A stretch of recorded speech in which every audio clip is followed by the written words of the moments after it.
Autoktonia e muslimanëve në Evropë. Çdo biseda apo shkrim për Islamin në Evropë dhe për muslimanët evropian është konfuze dhe e ngatëruar në shikim të parë. Edhe pse s'do të duhej të ishte ashtu. Ngatëruese është edhe biseda për muslimanin evropian bashkëqytetar të evropianëve të tjerë. Sipas perceptimit tradicional, evropian, Islami dhe muslimanët janë tjetri, fqinji, kërcënimi, auslanderi, rivali e shprehje të tjera sarkastike, dhe nuk përbën pjesë përbërëse të identitetit evropian. Islami është një fe e tjerëve, muslimanët janë ata tjerët, të huajt, të ndryshmit.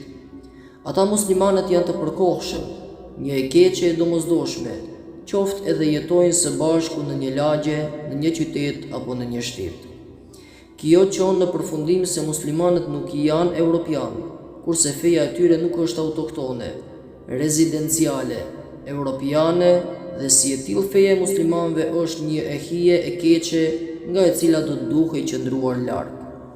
Edhe pse të dhënat historike flasin ndryshe, edhe pse përqindjet janë të ndjeshme, edhe pse Islami është i vjetër me shekuj të tërë në Evropë, madje në disa vende më i vjetër se kristianizmi, ai ende nuk trajtohet si i tillë, vendor autokton. Rrjedhimisht kësaj i shtrohet pyetja: a është dhe a duhet të jetë Islami pjesë integrale e shoqërisë multikulturore të Evropës, apo është kërcënim i saj? Autoktonia e muslimanëve në Evropë është fakt historik. Jo më larg se para një shekulli, popullata muslimane në Bullgari e Serbi ka qenë e madhe, madje dominuese. Numri i xhamive dhe objekteve fetare, kulturore e historike islame e argumenton pohimin tonë. Në Maqedoni dhe tash, muslimanët janë popullsi me përqindje të ndjeshme, përkundër fshehjes së numrit të vërtetë të muslimanëve dhe manipulimit të vazhdueshëm të regjistrimit të popullsisë nga zyrtarët maqedon. Në Bosnjë, edhe pse numri ka rënë dukshëm për shkak të dëbimit, vrasjeve e shpërngulljeve të muslimanëve, ata ende janë popullsi shumicë. Në Shqipëri gjithashtu janë shumicë dërmuese, megjithatë faktin se qeveritë anti-islame në vazhdimsi, me metoda të ndryshme paraqitin të zvogëlojnë numrin e muslimanëve, madje dhe duke formuar fe të veçantë, atë bektashiane, në mënyrë që numri i muslimanëve të zbritet sa më shumë. Pa diskutim numri i muslimanëve në Kosovë është shumicë absolute, edhe pse 2 herë më shumë popullsi gjatë shekullit të fundit është shpërngul në vende të ndryshme, si në Turqi, Siri, Egjipt dhe vende të tjera, ndërsa gjysmë shekullin e fundit në shtetet evropërëndimore. Në Bashkësinë Evropiane, popullata muslimane paraqet përqindje respektuese, nga një anë si pasojë e kolonializimit të botës muslimanëve nga evropianët gjatë 2-3 shekujve të fundit dhe lidhjes së tyre gjatë disa brezave, edhe nga ana tjetër si pasojë e zhvillimit ekonomik të Evropës pas luftës së dytë botërore, nevojës për fuqi punëtore dhe ndryshimeve globale në botë, lëvizjes së lirë të qytetarëve në shtetet evropiane. Popujt ballkanik Islamin e pranuan shumë herët, madje qysh në shekujt 9 e 10 të erës sonë. Por për shkak të rrethanave historike të kohës, muslimanët nuk e ruajtën vazhdimsinë e tyre në mënyrë institucionale në Spanjë, Itali e Ballkan. Nga Spanja u dëbuan e u vranë, kurse në Ballkan një pjesë u asimiluan, kurse të tjerët ekzistuan si popuj, grupime, etni brenda shteteve e perandorive të kohës. Për këtë shkak ata nuk patën administrat shtetërore, që të kenë dokumente të kohës të formës materiale. Nuk kanë mbretër e komandant ushtarak në zë, sepse emrat e tyre numërohen në përbërje të shteteve për cilat kanë luftuar. Pranimin e Islamit në mënyrë institucionale në Ballkan dhe Evropë do ta shënojmë me ardhjen e perandorisë osmane nga shekulli 14 e pas. Pas vitit 1912 turqit shkuan nga Ballkani, por Islami mbeti në Ballkan, sidomos në Bosnjë, në trojet shqiptare, Greqi e Bullgari. Kjo pranim musliman në Ballkan njëherët paraqet dhe bërthamat, qelizat e popujve dhe etnive muslimane europiane. Fjala është për shqiptarët, bosnjakët, romët, turqit, pomakët, tatarët, polak, goranët e tjerë. Mirë po gjatë shekujve 18, 19 e 20, fillon periudha e formimit të kombeve shtete, nga grupet etno-religjioze dhe si të tilla ato kërkojnë territore për vete. Në këtë kohë prania muslimane në vendet si Kroaci, Serbi, Bullgari, Greqi dhe Rumani erdhi në minimum, kurse objektet fetare e kulturore të tyre u shkatërruan thuajse të gjitha. Kjo me terminologji moderne quhet pastrim etnik, gjenocid dhe urbicid, kurse në vendin e muslimanëve u formuan shtetet kombe. Përkundër shpërngulljeve të dhunshme të muslimanëve nga Ballkani, serbët, kroatët, grekët dhe bullgarët filluan një dhunë tjetër ndaj atyre që mbetën, të asimilimit fetar dhe nacional, qoftë nëpërmjet përkeqësimit të gjendjes, qoftë nëpërmjet luftrave lokale e rajonale.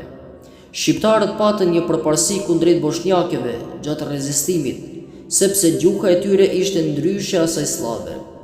Rikompozimi dhe rivendosja e popujve në Ballkan, për shkak të luftrave dhe konflikteve, filloi të sjellë ndryshime në mënyrën e jetesës, të punës, të menduarit, por edhe të lutjeve.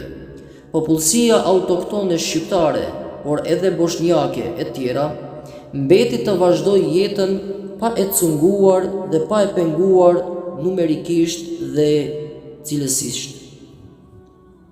Kohëve të fundit, popullatën muslimane europiane mund të ndahet në 2 grupe kryesore, dhe ata: popullsia autoktone muslimane europiane.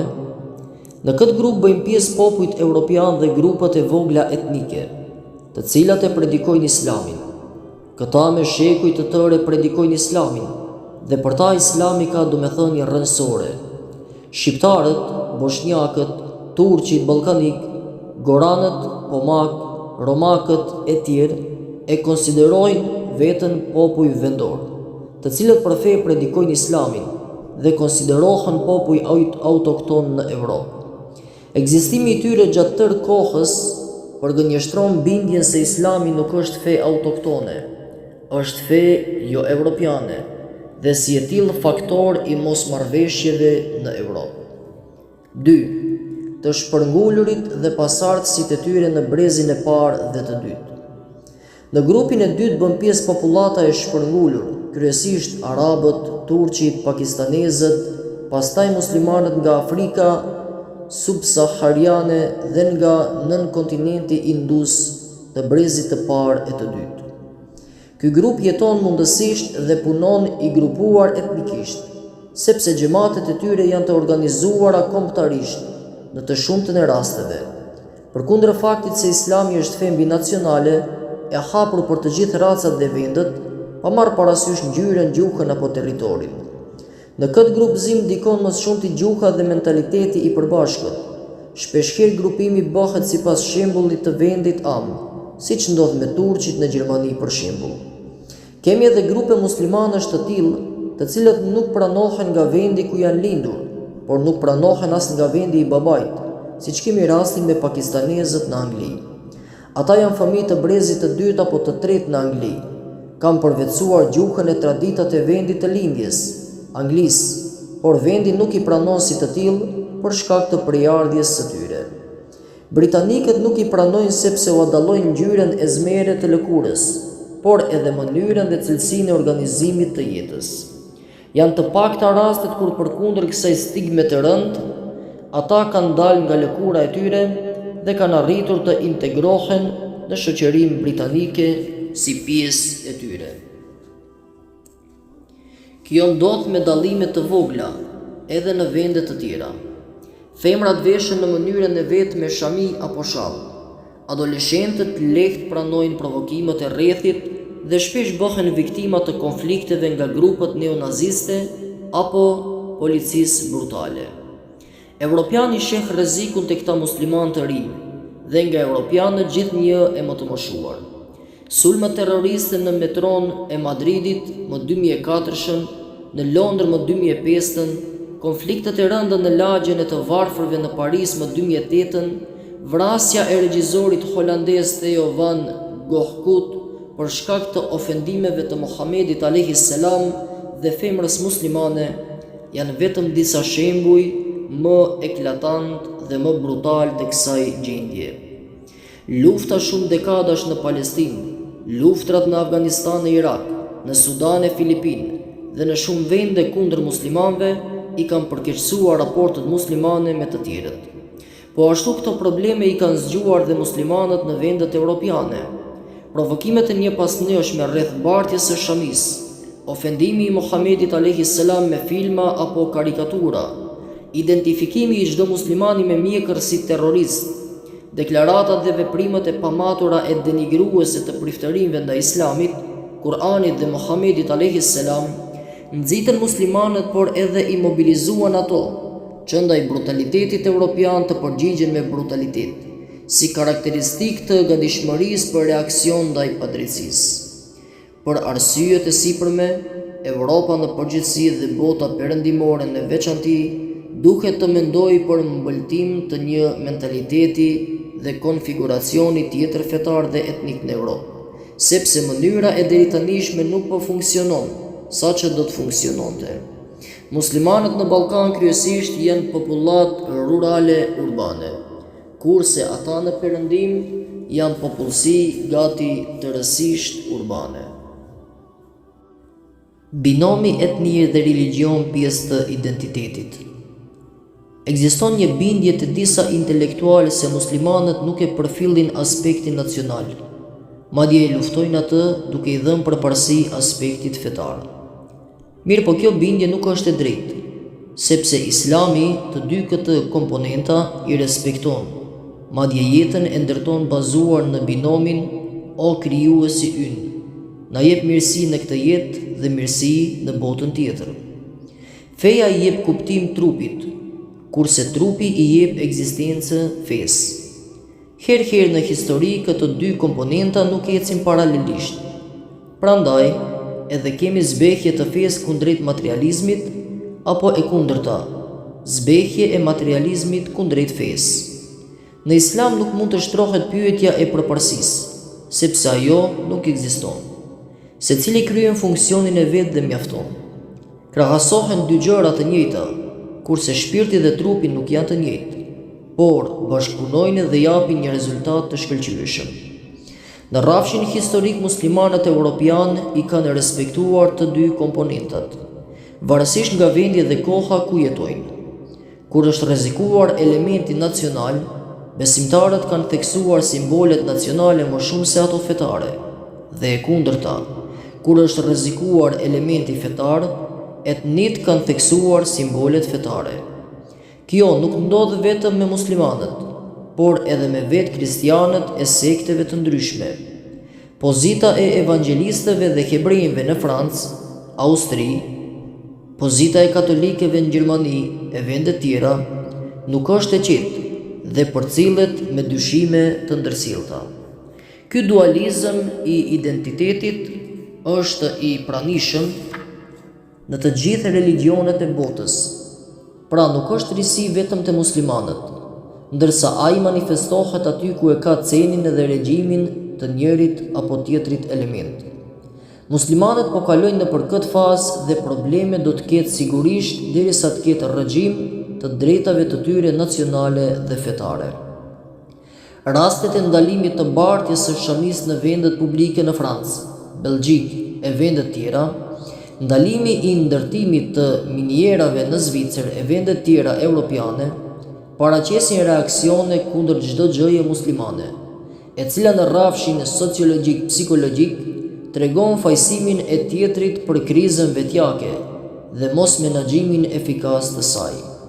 Për këtë arsye, fajtor kemi hebrejt, romakët, muslimanët, emigrantët, por jo edhe vetveten.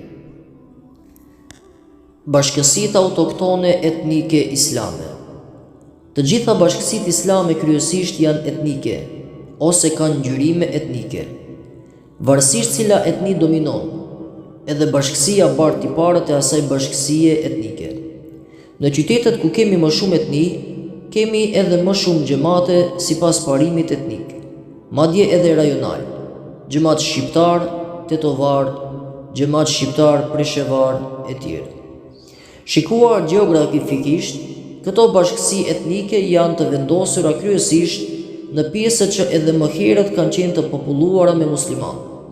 Në vendet ku ishte perandoria osmane, fjala është për Ballkanin, Bosnjën, Malinezi, Serbinë, Bullgarinë, Rumaninë, Greqinë, Maqedoninë dhe trojet tjera shqiptare. Islami dhe Evropa bashkëjetojnë me apo pa dëshirë, nga fillimi i vetë Islamit. Emisarët e Muhamedit a.s. që është gjatë jetës së tij kanë vizituar perandorinë bizantine, rrethuan Bizantin, Konstantinopolën, pastaj populluan Sicilinë, Italinë jugore dhe Spanjën, jugun e Greqisë dhe pjesë të Bregdetit shqiptar. Kryqëzatat për rreth 200 vjet nga viti 1095 synonin ta kthejnë jugun e Evropës dhe veriun e Afrikës në sundimin kristian. Mirë po koha e re solli befasi. Ra Hilafeti i Granadës më 1491. U zbulua Amerika më 1492. Por perandoria e re osmane erdhi në skenën historike të asaj kohe. Kjo perandori ushtri në 3 kontinente, Azi, Evropë dhe Afrikë, dhe që nga fitoria në fushën e Mohaçit më 1526, kur u nështrua Hungaria, e deri te betejë e fundit më 1683, kur humbi Hungarinë dhe disa pjesë të Slovenisë, dhe gjatë kësaj kohe paraqiste fuqie respektuese në rajon.